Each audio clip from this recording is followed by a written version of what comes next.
दोस्तों आज की पुस्तक है गिव एंड टेक और इसके राइटर हैं एडम ग्रैंट। ये हमें कहते हैं कि जब आप दूसरों की मदद करते हैं तो हमारे अंदर खुशी, संतोष की भावना आती है और ये हमें काम बेहतर करने की प्रेरणा देती है। दोस्तों इससे समाज और कार्यस्थल बेहतर बनता है।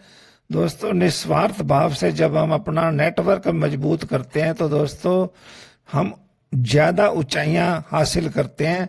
तो आइए देखते हैं ये पुस्तक हमें क्या कहती है। तो अब्राहम लिंकन के बारे में कहा जाता है कि वो इतिहास के सबसे महान गिवर थे। उन्होंने पॉलिटिक्स भी गिवर वाली की है। दोस्तों वो हमेशा दूसरों को कुछ ना कुछ देते रहते थे, अपने राजनीतिक प्रतिद्वंद्वियों की भी मदद करते रहते थे। दोस्तों ऐसा बताया जाता है कि 1858 के चुनाव में उनके जो प्रतिद्वंदी थे एडविन स्टैंटन, वो दोस्तों उनका कई बार अपमान भी कर देते थे, तो लिंकन उसका बुरा नहीं मानते थे। और जब भी ये एडविन जो थे ये लिंकन को कभी कुछ कह देते थे, अनाड़ी कह देते थे, लेकिन दोस्तों अब्राहम लिंकन ने कभी बुरा नहीं माना। तो बाद में इन्होंने जब राष्ट्रपति बने तो उस एडविन स्टैंटन को अपनी कैबिनेट में सेक्रेटरी ऑफ वार भी बनाया था। दोस्तों इसीलिए कहा जाता है कि इतिहास के अंदर सबसे बड़े गिवर अब्राहम लिंकन थे और वो सफल राष्ट्रपति बने। उन्होंने बहुत सुधार भी किए, दास प्रथा को भी खत्म किया, ऐसा कहा जाता है। तो अब्राहम लिंकन की कहानी से हमें ये सीख मिलती है कि गिवर जो है व्यक्तिगत दुश्मनी की बजाय योग्यता और देश हित को प्राथमिकता देते हैं। दोस्तों ऐसा कहा जाता है कि अंत में स्टैंटन ने लिंकन को दुनिया का महान शासक बताया था। तो दोस्तों आप जो है अपनी जो गिविंग की जो आपकी हैबिट है वो आपको अच्छा इफेक्ट छोड़ के जाती है, आपकी नेटवर्किंग बनाती है और दोस्तों उसका जो है प्रभाव बड़ी दूर तक जाता है और वो बहुत चिरस्थायी रहता है। तो सहयोग की एक शक्ति होती है। दोस्तों इसमें जॉर्ज मेयर का एक एग्जाम्पल बताया गया कि कॉमेडी राइटर थे ये, वो दूसरों के जोक्स को भी इम्प्रोवाइज करते रहते थे और उनको आगे बढ़ाते थे। उन्होंने इस इम्प्रूवमेंट का क्रेडिट हमेशा उन जो कॉमेडी के राइटर थे उन्हीं को दिया करते थे, लेकिन जो काम ये करते थे उसका इन्होंने कभी क्रेडिट नहीं लिया। दूसरों को चमकाते थे, दूसरों को आगे बढ़ाते थे। तो दोस्तों ये पुस्तक ये सिखा रही है कि दूसरों को आगे बढ़ाने से आपकी रेपुटेशन बढ़ती है, लोग आपके साथ काम करना चाहते हैं। तो दोस्तों जब आपका नेटवर्क अच्छा बन जाता है, आपकी जो रेपुटेशन अच्छी हो जाती है, दूसरों के लिए आप काम कर रहे हैं, आपके साथ लोग काम करना चाहते हैं, तो दोस्तों आपका नेटवर्क अच्छा हो गया, आपको आगे बढ़ने में कोई रोक नहीं सकता। एडम रिफकिन को दुनिया का सबसे बड़ा नेटवर्किंग वाला व्यक्ति माना गया था। फॉर्च्यून मैगजीन ने सिलिकॉन वैली का उसको सबसे बढ़िया नेटवर्किंग वाला व्यक्ति माना है, क्योंकि दोस्तों वो जो 5 मिनट की फेवर देते थे रोज, हर किसी ना किसी का छोटे से छोटा काम वो करते रहते थे रोज। वो कोई भी ऐसा अवसर नहीं चूकते थे जिससे दूसरों को हेल्प होती थी। तो दोस्तों वो ऐसे करते थे कि या तो किसी का बड़े लोगों के साथ परिचय करवाते थे, उनके काम का उनको फीडबैक देते थे।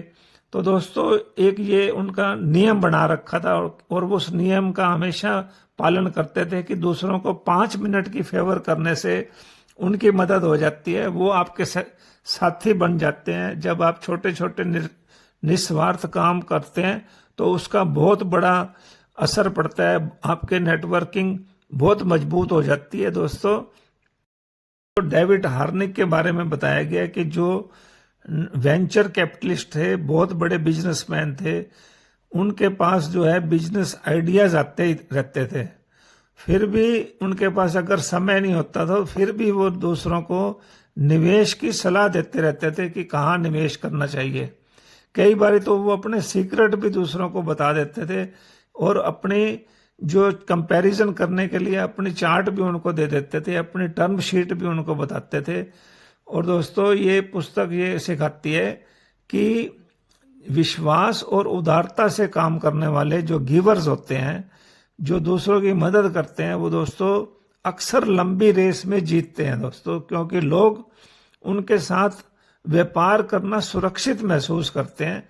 इसलिए दोस्तों अपने दोस्तों के साथ नेटवर्किंग बनाएं, उनके साथ विश्वास पैदा करें, उनके साथ उदारता के साथ काम करें, उनके साथ हम्बल होकर बात करें, उनको असली टाइम पर उनकी मदद करेंगे तो दोस्तों वो जो आपकी नेटवर्किंग बनती है दोस्तों, वो विन विन सिचुएशन होती है। इसमें दूसरों का भला भी हो जाता है और दोस्तों हर कोई सफल होता है और ऐसा माहौल बनता है कि सभी आगे बढ़ते हैं, सभी की सफलता मिलती है।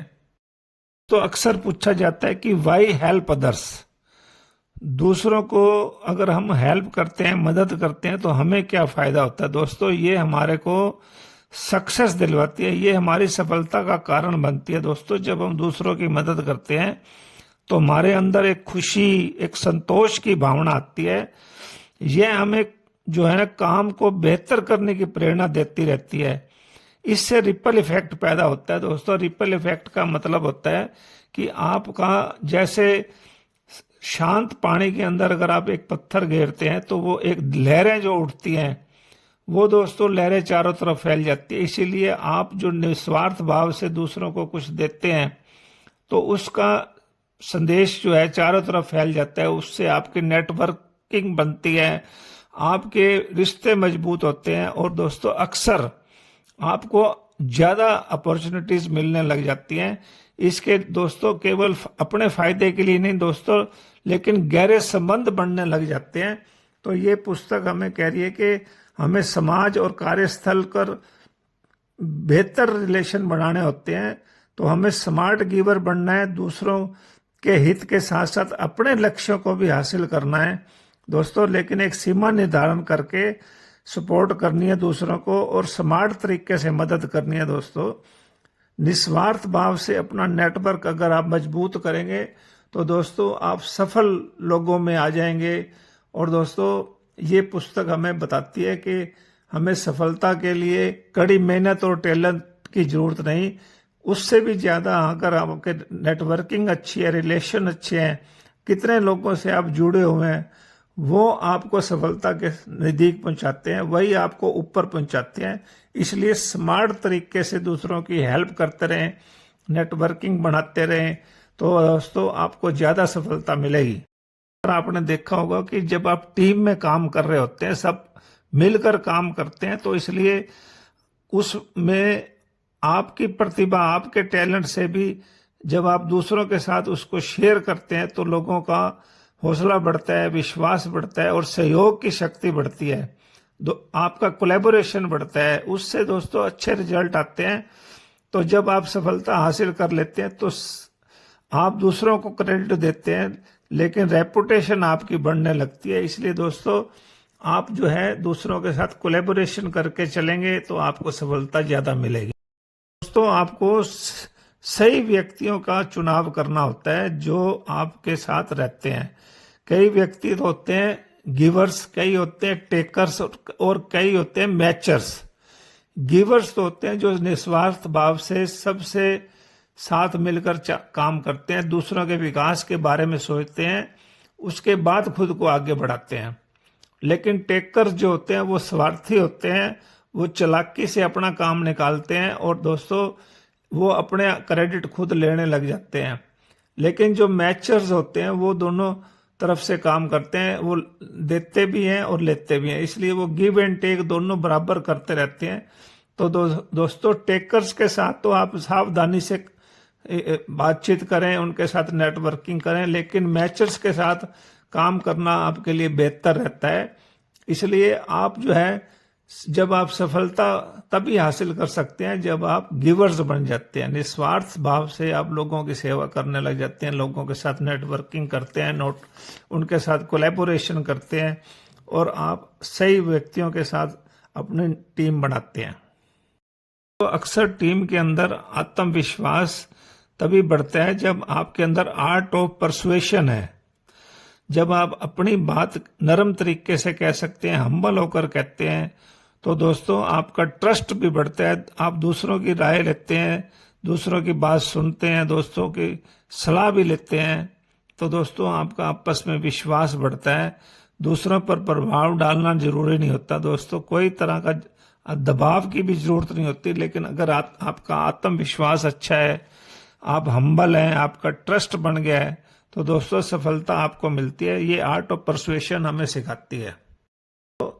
टाइम हमारे पास उतना ही है, एनर्जी भी उतनी होती है, तो इसलिए अपनी ऊर्जा का प्रबंधन करना है, अपनी एनर्जी को मैनेजमेंट करना है, ताकि हम जल्दी थक ना जाएं, हम अपने आप को बर्नआउट से बचा सकें, हम अपनी रक्षा खुद करेंगे। तो दोस्तों सेल्फलेस होकर हम दूसरों की मदद तो करना चाह रहे हैं, लेकिन सेल्फ इंटरेस्ट पर भी ध्यान देना है। तो दोस्तों दूसरों की मदद करने की भी एक सीमा होती है, इसलिए उस सीमा को ध्यान में रखेंगे तो दोस्तों हमारी सफलता ज़्यादा अच्छी होती है और अपनी ऊर्जा भी अच्छी बचाव होता रहता है।